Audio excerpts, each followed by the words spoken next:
Hello students, आज हम लोग ये एक क्वेश्चन डिस्कस करने वाले हैं जो कि जो 11th क्लास का रोटेशन चैप्टर है या रोटेशनल मोशन जो चैप्टर है उसमें एक सब टॉपिक आता है। उस सब टॉपिक को हम लोग बोलते हैं मोमेंट ऑफ इनर्शिया। ठीक है, तो ये मोमेंट ऑफ इनर्शिया से रिलेटेड क्वेश्चन है। ठीक, मोमेंट ऑफ इनर्शिया से रिलेटेड ये क्वेश्चन है। ठीक है, इसमें मोमेंट ऑफ इनर्शिया हमें निकालना है। यहाँ पर तीन रिंग दी हुई है। जो तीनों रिंग है उन सबका जो मास है वो m है। ठीक है, ईच रिंग है मास m। ठीक, and the radius is r। Okay, there is an axis AB which is passing from this arrangement like this, and now we have to find out the moment of inertia if this arrangement is rotating about this axis AB। ठीक है, means इसका मतलब ये है कि ये जो तीनों रिंग हैं ये आपस में एक दूसरे से जुड़ी हुई है। एक एक्सिस पास हो रहा है AB से जो कि जिसके अबाउट ये अरेंजमेंट रोटेट कर रहा है, और इस एक्सिस के अबाउट हमें क्या करना है, मोमेंट ऑफ इनर्शिया कैलकुलेट करना है, IAB बताना है। ठीक, तो चलिए देखते हैं कैसे हम लोग कर सकते हैं।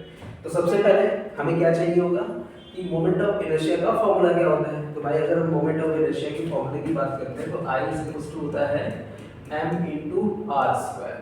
ठीक है, तो यहाँ पर m क्या है, mass of the object, and r is distance of the mass from axis of rotation, या distance of the center of mass of the object from axis of rotation. तो ये है। ठीक है, ये फॉर्मूला हो गया, है ना। अब अगर हम रिंग अगर कोई रिंग है सिंपल, अगर यहाँ पर मान लेते हैं कि एक रिंग है, मान लो। ठीक, एक रिंग है, तो इस रिंग का जो सेंटर ऑफ मास कहाँ पर होगा, इसके ज्योमेट्रिकल सेंटर पर होगा।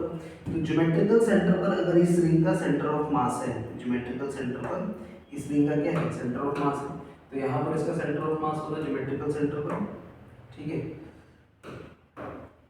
तो इस एक्सिस के अबाउट अगर ये रिंग रोटेट कर रही है तो इसका मोमेंट ऑफ इनर्शिया कितना होगा। तो हमें पता है कि इसका मोमेंट ऑफ इनर्शिया होता है I equals to m into r square. ठीक है ना। ओके, लेकिन अब इस सिचुएशन में देखा जाए तो जो एक्सिस है वो कहाँ से पास हो रही है। इस सिचुएशन में अगर देखा जाए तो जो एक्सिस है, एक्सिस ऑफ रोटेशन, वो इन दोनों रिंग के, अगर ये इसको रिंग 1 मान लूँ, इसको 2 मान लूँ और इसको 3 मान लूँ, तो रिंग 1 के जो है सर्कमफेरेंस से होता हुआ ये एक्सिस ऑफ रोटेशन जा रहा है। ठीक है, तो इसको हम लोग मान सकते हैं कि ये क्या है, एक टेंजेंशियल एक्सिस है। और ये हमें मोमेंट ऑफ इनर्शिया किसका पता है, मोमेंट ऑफ इनर्शिया अगर रिंग क्या कर रही है, सेंटर के अबाउट रोटेट कर रही है, तो हमें मोमेंट ऑफ इनर्शिया पता है। ठीक है, तो अगर इसके पैरेलल एक हम यहाँ पर एक एक्सिस मान लेते हैं कि ये पास कर रहा है। ठीक है, तो अगर देखा जाए तो जब हम इस रिंग को सेंटर के अबाउट रोटेट कर रहे हैं तो एक्सिस की कौन सी डायरेक्शन में, जेड एक्सिस की डायरेक्शन में, और ये वाला एक्सिस अराउंड वाई एक्सिस है। ठीक है, तो अगर देखा जाए तो जो इसका एक्सिस ऑफ रोटेशन है सेंटर ऑफ मास के अबाउट, ठीक है, सेंटर ऑफ मास से होता हुआ जो एक्सिस जा रहा है, और जो ये वाला जो एक्सिस हमने मान रखा है, इन दोनों के बीच में एंगल कितना है, 90 डिग्री। दैट मींस ये वाला एक्सिस और ये वाला एक्सिस दोनों एक दूसरे के क्या है, परपेंडिकुलर है। तो सबसे पहले हम क्या करेंगे, ये जो हमने y माना है ना, इसके अबाउट मोमेंट ऑफ इनर्शिया निकाल लेंगे। तो उसके लिए हमें लगाना पड़ेगा परपेंडिकुलर एक्सिस थ्योरम। तो परपेंडिकुलर एक्सिस थ्योरम क्या कहता है कि IY is equals to IZ plus IX, या फिर IZ इज इक्वल्स टू क्या होता है, IX प्लस IY। ठीक है ना। तो एक एक्सिस तो इस डायरेक्शन में जेड एक्सिस में, एक वाई एक्सिस में है। तो अगर मैं इधर भी एक एक्सिस मान लूं तो अगर देखा जाए तो ये वाई एक्सिस के अबाउट जिस तरीके से रोटेट करेगा उसी तरीके से ये इस वाली एक्सिस के अबाउट रोटेट करेगा, जिसको हम बोल रहे हैं एक्स एक्सिस। ठीक है, तो सेम सेंस ऑफ रोटेशन होगा एक्स और वाई के अराउंड। तो अगर एक्स एक्सिस के अराउंड रोटेट कर रहा है तो भी वही सेंस ऑफ रोटेशन है, और वाई एक्सिस के अलाउंड रोटेट कर रहा है तो भी क्या होगा, वही सेंस ऑफ रोटेशन होगा। यानी कि हम ये मान सकते हैं कि जो मोमेंट ऑफ इनर्शिया जब ये y एक्सिस के अबाउट रोटेट कर रहा है वही मोमेंट ऑफ इनर्शिया क्या होगा जब ये x एक्सिस के अबाउट रोटेट करेगा तो होगा। तो दैट मींस कि अगर मैं ये बोलूं कि ix iy है तो इसका मतलब क्या है कि बात बिल्कुल सही है। इसका मतलब ये है कि जो moment of inertia i x axis के अबाउट है वही क्या है y एक्सिस के अबाउट है। अब अगर हम देखें तो जो इसका जो एक्सिस ऑफ रोटेशन है सेंटर ऑफ मास का मतलब सेंटर ऑफ मास से जो एक्सिस जा रहा है वो कौन सी डायरेक्शन में z डायरेक्शन में है। तो हम ये बोल सकते हैं कि iz इज इक्वल्स टू है ix प्लस iy। ठीक, अब ix तो iy के इक्वल है, इसको i के इक्वल मान लेते हैं तो iz इज इक्वल्स टू क्या है 2 i। ठीक, तो इसका मतलब i जो होगा वो किसके इक्वल हो जाएगा iz डिवाइड बाय 2। ठीक, और iz का वैल्यू क्या है iz इज इक्वल्स टू है mr square. So this is mr square divide by 2 हो गया।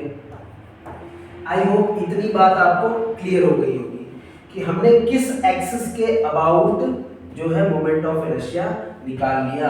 तो अगर हम बात करें तो हमने ix या फिर iy के अबाउट मोमेंट ऑफ इनर्शिया निकाल लिया। फिर से देखते हैं इसके सेंटर ऑफ मास से जो एक्सिस पास हो रहा है वो कौन सी डायरेक्शन में है z डायरेक्शन में। तो iz इज इक्वल टू क्या होगा mr स्क्वायर। अगर मैं एक इमेजिनरी एक्सिस मान लूं जो कि सेंटर ऑफ मास से तो पास हो रहा है बट इस रिंग के प्लेन के क्या है पैरेलल है तो ये iy ये y एक्सिस होगा। उसी तरीके से एक दूसरा हम मान सकते हैं जो कि क्या हो रिंग के प्लेन के पैरेलल हो बट y एक्सिस के परपेंडिकुलर हो। तो ix y और z तीनों एक दूसरे के तीनों क्या है म्यूचुअली परपेंडिकुलर है। तो हम यहाँ पर परपेंडिकुलर एक्सिस थ्योरम लगा सकते हैं iz plus ix plus iy। तो अगर देखा जाए तो y एक्सिस के अबाउट जब ये रोटेट करेगा और जब x एक्सिस के अबाउट रोटेट करेगा तो दोनों का रोटेशन क्या है बिल्कुल सेम होगा। तो दैट मींस x एक्सिस के अबाउट जो मोमेंट ऑफ इनर्शिया होगा वही y एक्सिस के अबाउट होगा and that is equals to i। अब हम फार्मूला लगा लेंगे iz is equals to ix plus iy है। ठीक है, iz का वैल्यू क्या है mr स्क्वायर, वो वैल्यू हम यहां पर रखेंगे और ix और iy इक्वल है, इसको i के इक्वल मान लिया तो 2i हो गया। तो i इज इक्वल्स टू कितना है iz डिवाइड बाय 2। तो ix और iy के वैल्यू mr स्क्वायर बाय 2 आ गए। ठीक है ना।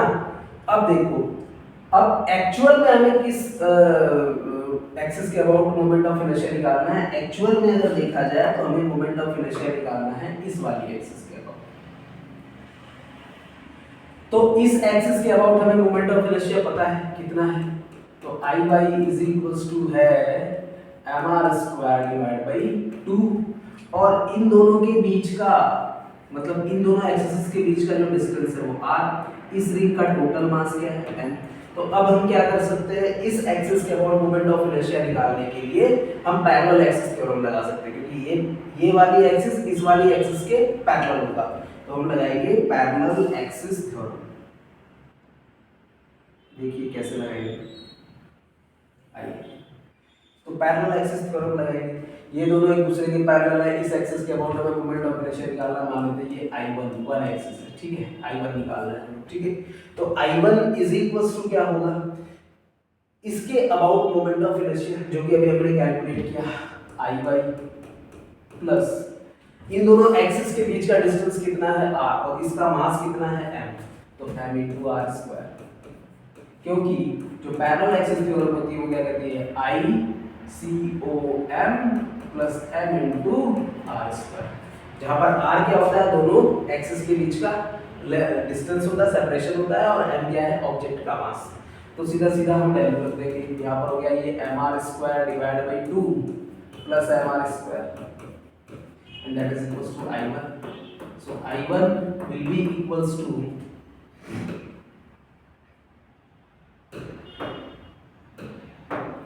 I1 will be equals to हो जाएगा 3mr स्क्वायर डिवाइड बाई 2। तो अगर हमें I1 का वैल्यू मिल गया है तो अगर इस फिगर को हम ध्यान से देखें तो इस फिगर में क्या है एक रिंग ये है एक रिंग ये है। तो इस वाली रिंग के भी ये जो एक्सिस है वो टेंजेंशियली पास कर रहा है। तो दैट मींस अगर इस वाली रिंग का मोमेंट ऑफ इनर्शिया है 3mr स्क्वायर बाई 2 कौन सी एक्सिस के अबाउट AB एक्सिस के अबाउट, तो दूसरी वाली रिंग का भी क्या होगा 3mr स्क्वायर बाई 2। ठीक है, और जो तीसरी रिंग है उसको ये क्या कर रहा है, इसके सेंटर ऑफ मास से पास हो रहा है, लेकिन it is parallel to the plane of ring. तो उसके लिए मोमेंट ऑफ इनर्शिया अभी हम पहले ही निकाल चुके हैं, y बाई एक्सिस के अबाउट मोमेंट ऑफ इनर्शिया जो हमने निकाला था। तो i y is equals to क्या है, mr स्क्वायर बाई 2। तो इसका वैल्यू क्या होगा, i3 is equals to mr square divide by 2। ठीक है, यहाँ पर ये i2 हो गया और ये हो गया i1। तो total moment of inertia of this body is i is equals to iab is equals to i1 plus i2 plus i3। Clear है बात? ठीक है, तीनों को ऐड कर देंगे सिंपल। तो अब क्या होगा, i1 का वैल्यू कितना है, 3mr square by 2 plus 3mr square by 2 plus i3 is mr square divide by 2। तो ये हो जाएगा 3 plus 3 6, 6 plus 1 7, 7mr square divide by 2, and that is moment of inertia about axis AB। तो I hope या ये question आपको समझ में आ रहा होगा। ठीक है, तो ये मोमेंट ऑफ इनर्शिया पर बेस्ड हमारा ये क्वेश्चन था जो कि आज हम लोगों ने डिस्कस किया। तो इस तरीके से हम फंडामेंटली बेसिक रूल्स को यूज करते हुए हम कोई भी जो है ऑब्जेक्ट का moment of inertia easily calculate कर सकते हैं। ठीक है, बशर्ते क्या हो कि जो भी पर्टिकुलर ऑब्जेक्ट दिया हुआ, चाहे रिंग हो, चाहे स्फीयर हो, चाहे रॉड हो, चाहे कुछ भी हो, तो उसका मोमेंट ऑफ इनर्शिया हमें याद होना चाहिए, तभी हम ये फॉर्मूले, ये क्वेश्चन से डील कर सकते हैं। तो it is very important to learn the moment of inertia. तो हमें वो लर्न तो करने पड़ते हैं, बाकी इनके डेरिवेशन तो नहीं पूछे जाएंगे, कभी पूछे नहीं जाते, वो एडवांस लेवल में पूछे जाते। ठीक है, तो आपको ये इस तरीके से आप टैकल कर सकते हो कोई भी question. Thank you very much for this video.